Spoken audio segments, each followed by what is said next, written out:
मेरे प्यारे विद्यार्थियों, क्या तुम्हें पढ़ाई करने से डर लगता है? और यदि ये डर आपके अंदर है तो ये वीडियो आपके लिए बहुत इम्पॉर्टेंट है। इसके हम कारण और समाधान और आगे की राह, इन सभी बिंदुओं पर हम चर्चा करने वाले हैं इस वीडियो में। तो आइए हम इसके उद्देश्य के बारे में चर्चा करते हैं। सबसे पहला, विद्यार्थी के मन में जब पढ़ने के प्रति इंटरेस्ट होगा तभी उसका पढ़ाई करने में मन लगता है। तो सबसे पहला कदम जो शुरू होता है, पढ़ाई जैसे ही स्टार्ट होती है, स्टडी के क्षेत्र में जब विद्यार्थी पहली बार कदम रखता है, जैसे छोटा बच्चा भी है, उसका जब हम स्कूल में एडमिशन कराते हैं तो सबसे पहले LKG, UKG, फिर इसके बाद क्लास 1। तो LKG में सबसे पहले बच्चों को खेल खिलाए जाते हैं। इसके बाद उनको पढ़ने के लिए प्रेरित किया जाता है। अगर हम बच्चे को डायरेक्ट किताबें और पेन पेंसिल हाथ में पकड़ा देंगे तो उसका पढ़ाई से मन कभी नहीं लगेगा और वो हो सकता है पढ़ाई से बहुत दूर भी हो जाए। तो इसलिए सबसे पहले माँ बाप की यही कोशिश रहती है, अभिभावक की या टीचर की यही कोशिश रहती है कि बच्चा किसी भी तरह खेल कूद के बहाने ही सही वो स्कूल जाना शुरू कर दे। और जैसे ही वो ये स्कूल जाना शुरू करता है तो साल दो साल वो खेलता है, खेल खेल में पढ़ता है। इसके बाद वो फिर किताब पेन पेंसिल पढ़ता है। उसका जाने में क्यों मन लगता है? क्योंकि हो सकता है उसको टीचर खेल खिलाएंगे, इसलिए मन लगता है। दूसरी चीज़ ये भी होती है, जो वो अपने फ्रेंड्स बनाता है उनको भी देखने का उसको मन करता है कि मैं अपने फ्रेंड से मिलूँगा। ये उसके मन में जो इंटरेस्ट पैदा होता है, उत्कंठा पैदा होती है, इस वजह से वो पढ़ाई, अगर हम डायरेक्ट कह देंगे कि बच्चे छोटा आ से 11 तक लिखो, ABCD पढ़ो, काउंटिंग लिखो, पढ़ो, उसका मन कभी नहीं लगेगा। और यदि ये फार्मूला यदि आप इस्तेमाल करेंगे तो निश्चित रूप से बच्चे का जीवन सफल होगा। केवल पढ़ाई करना ही जरूरी थोड़ा ना है, हर चीज़ जरूरी है। खेल कूद भी जरूरी है, दोस्तों के साथ मेल मिलाप भी जरूरी है, वार्तालाप भी जरूरी है और पढ़ाई भी जरूरी है। अब हम, जैसा कि हमारा आज का ये टॉपिक है कि क्या बच्चे को पढ़ाई करने से डर क्यों लगता है, या किसी विद्यार्थी को पढ़ाई से मन विचलित क्यों होता है, तो उसके अब हम समाधान पर चर्चा करते हैं कि इसके कारण क्या है और समाधान क्या है। दोनों को साथ में लेके चलेंगे। सबसे पहली चीज़ तो ये है कि अगर किसी विद्यार्थी, किसी भी व्यक्ति को, चाहे वो बच्चा हो चाहे मनुष्य हो, अगर हम उसको डायरेक्ट कहेंगे भाई बच्चे तुम समंदर में तैर करके दिखाओ, तो क्या ये मुमकिन है? नामुमकिन है। क्योंकि यदि हम बच्चे को कहेंगे कि डायरेक्ट नदी में तैर कर दिखाओ, समंदर में तैर कर दिखाओ, तो वो कभी नहीं तैर पाएगा। सबसे पहले हमें ये कोशिश करनी पड़ती है छोटी छोटी चीज़ों से। सबसे पहले हम उसको छोटी नदियों में सिखाएंगे, तालाब में सिखाएंगे, घर पे किसी बर्तन में पानी भर के रखेंगे, उसमें उसको तैरना सिखाएंगे। किसी जो हौज होती है, हौदी होती है, उसमें हौदी में या हौज में पानी भर करके उसको कहेंगे, तैरना सिखाएंगे। या किसी वाटर पार्क ले जाएंगे, स्विमिंग पूल ले जाएंगे। इस तरह से हम उसको सिखाना शुरू करते हैं। जब स्विमिंग पूल में वो तैरने की प्रैक्टिस करेगा, इसके बाद हम बच्चा बड़ा हो करके खुद नदी, तालाब, नहर, बड़ी गहराई वाली जगह पर भी वो आसानी से तैरने के काबिल बन जाएगा।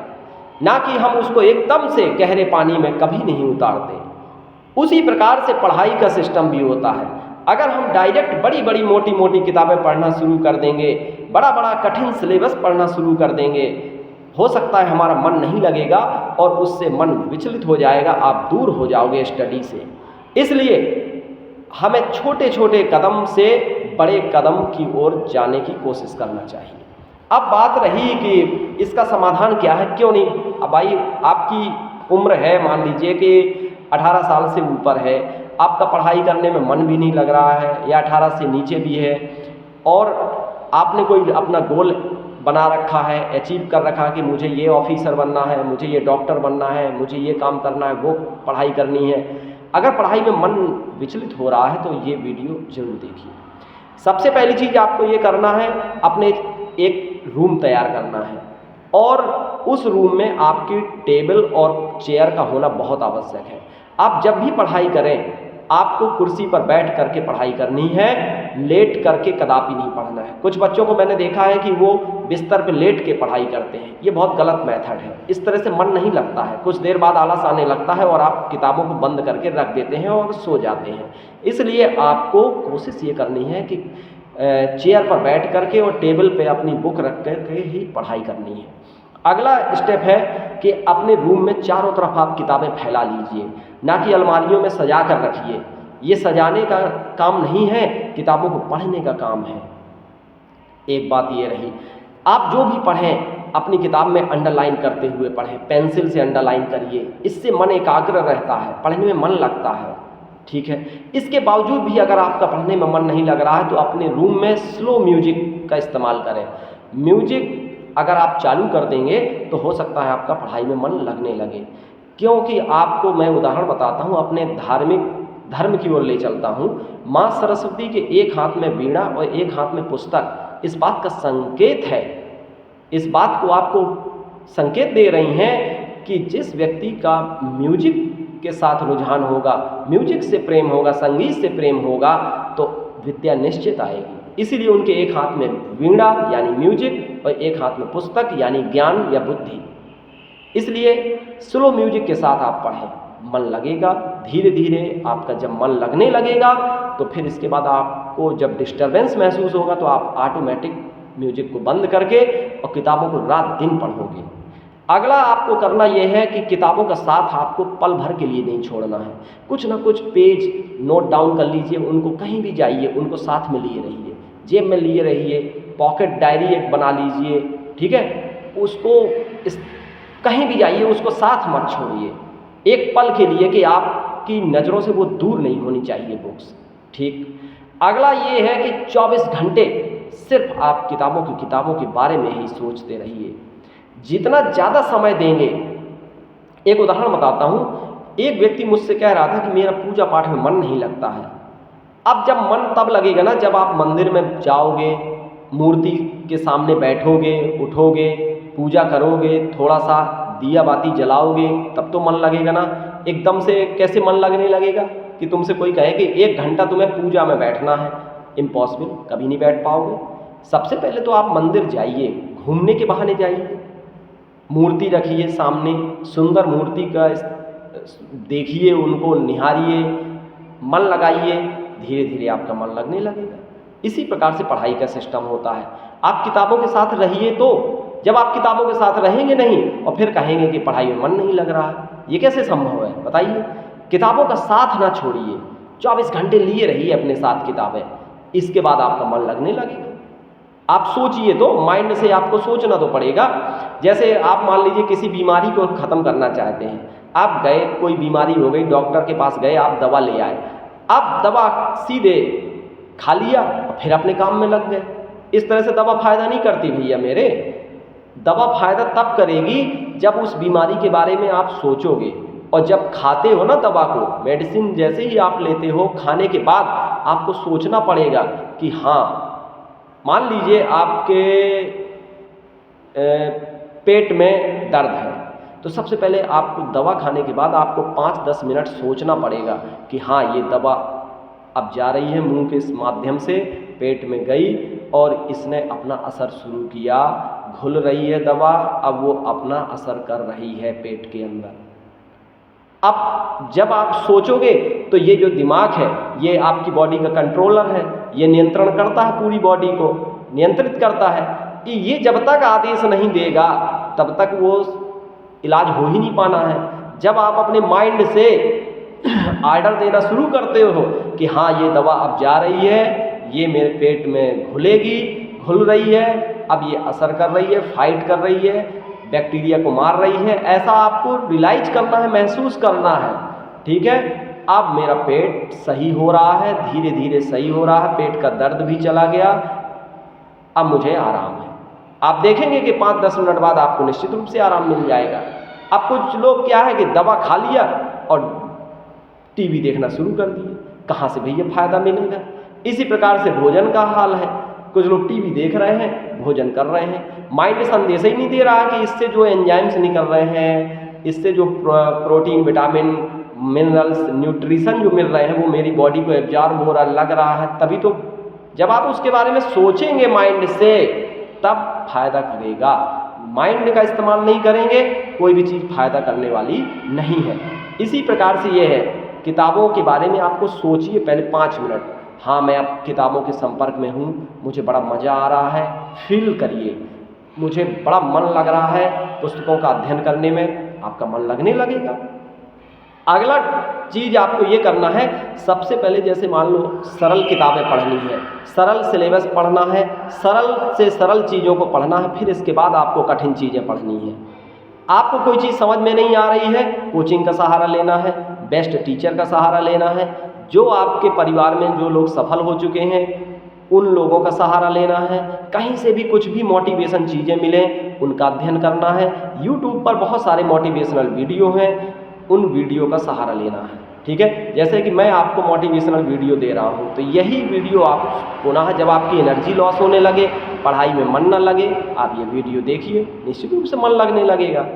अगली चीज़ है, आपको अपने बुरे दिनों, कठिन दिनों और विषम परिस्थितियों को याद करना है कि मैं बहुत गरीबी में जी रहा हूँ, अगर मैंने पढ़ाई नहीं की तो मेरी पूरी ज़िंदगी गरीबी में गुजर जाएगी, मैं अमीर नहीं बन पाऊँगा, और जब तक मेरे हाथ में पैसा नहीं होगा मैं सारी समस्याओं का समाधान नहीं कर पाऊँगा। ये आपको मन में सोचना पड़ेगा कि मुझे इन गरीबी के दिनों से बाहर निकलना है, ये गरीबी के पिंजड़े से मुझे बाहर निकलना है।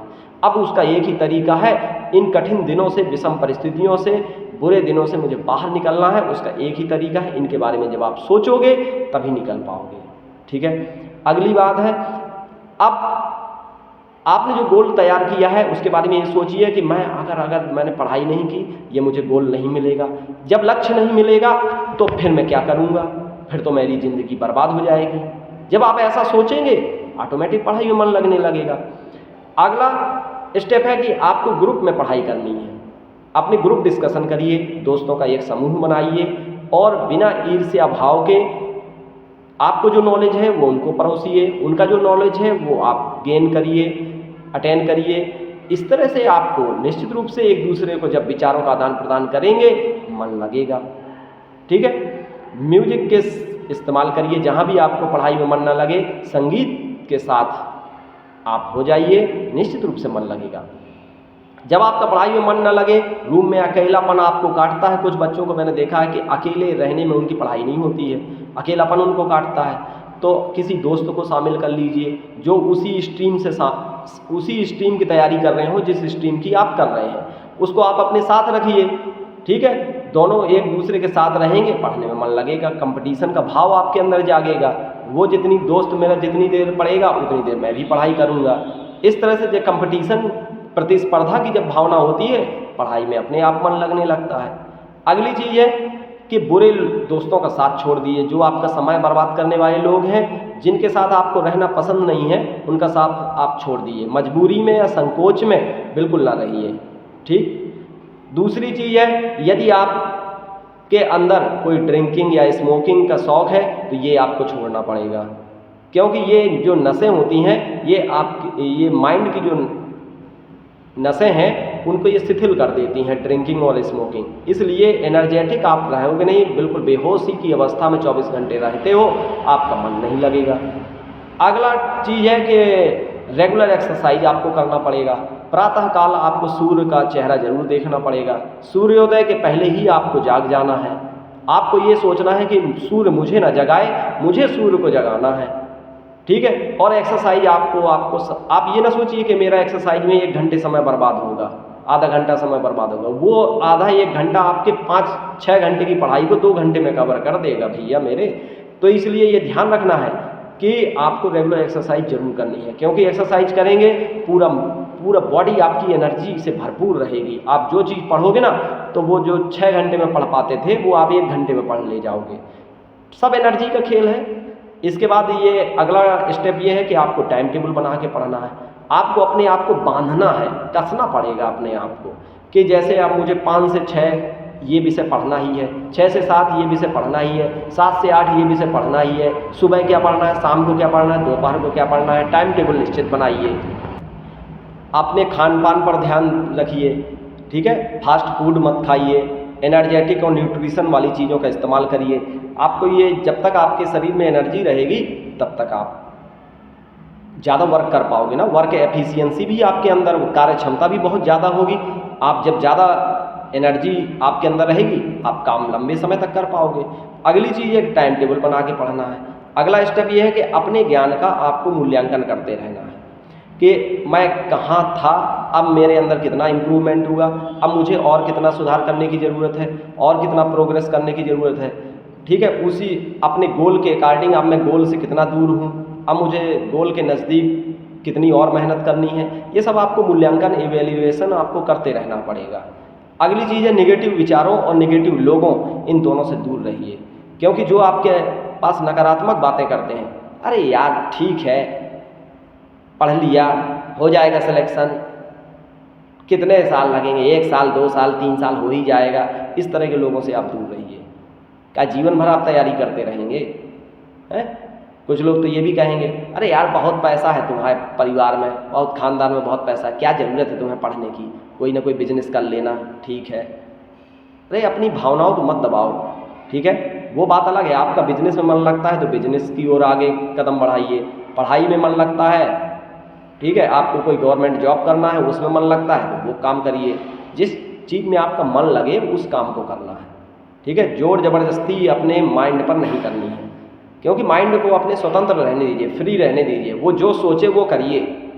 अगर वो कह रहा है कि घूमना है तो घूमिए, वो कह रहा पढ़ना है तो पढ़िए, वो कह रहा खेलना है तो खेलिए, ठीक है। और आलस्य को त्याग दीजिए, क्योंकि आलस्य बहुत बुरी चीज़ है। ये आलस आपकी तरक्की को रोक देता है, आगे नहीं बढ़ने देगा। क्योंकि संस्कृत में एक श्लोक है, अलसस्य कुतो विद्या अविद्यस्य कुतो धनम और अधनस्य कुतो मित्रम अमित्रस्य कुतो सुखम। आलसी के पास कभी धन नहीं हो सकता, जिसके पास धन नहीं है उसके कभी मित्र नहीं बन सकते, और जिसके पास मित्र नहीं है उसके पास कभी खुशियाँ नहीं आ सकती, ठीक है। तो आलस नाम की चीज़ को आपको ख़त्म कर देना है। ये सब आप तरीके आजमाएंगे तो निश्चित रूप से आपको सफलता प्राप्त होगी।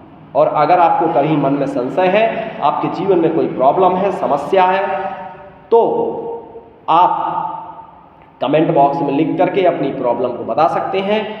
उस प्रॉब्लम के समाधान पर मैं निश्चित रूप से आपको वीडियो बनाकर दूंगा।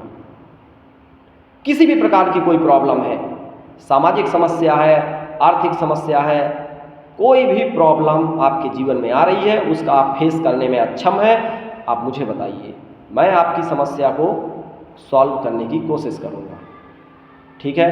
थैंक यू, खुश रहिए, आगे बढ़िए, तरक्की करिए। इन्हीं शुभकामनाओं के साथ मैं संजय सिंह फ्रॉम महोबा डिस्ट्रिक्ट, उत्तर प्रदेश।